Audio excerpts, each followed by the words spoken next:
BJP के पदाधिकारियों का मानना है कि उनकी इंटरनल रिपोर्ट में बीजेपी बहुमत से काफी पीछे है। अब आरएसएस से उम्मीद है, आरएसएस भी उसे बहुमत के आंकड़े तक लाने की कोशिश में लगी है। मनोहर लाल खट्टर को सीएम पद से हटाने में देरी से पार्टी को ज्यादा नुकसान हुआ। जिले से पंचायत स्तर पर आरएसएस के कार्यकर्ता लोगों की नाराजगी दूर करने में लगे हैं, साथ ही उन्हें वोटिंग के लिए तैयार कर रहे हैं। इसका पता आरएसएस की एक्टिविटी देखकर चलता है।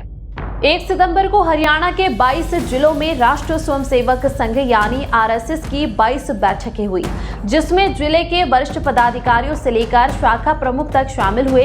फिर 7 से 9 सितंबर तक हर विधानसभा क्षेत्र में आरएसएस के वरिष्ठ अधिकारियों की मौजूदगी में बैठकें की गई।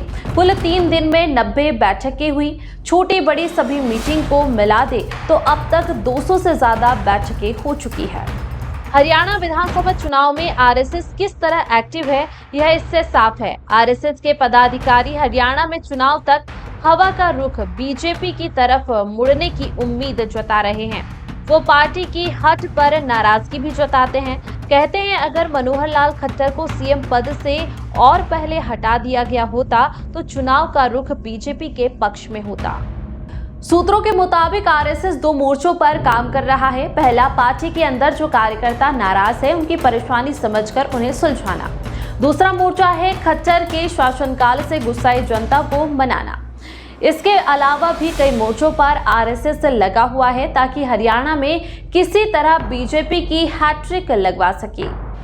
बीजेपी के लिए जनाधार वाले उम्मीदवारों की तलाश।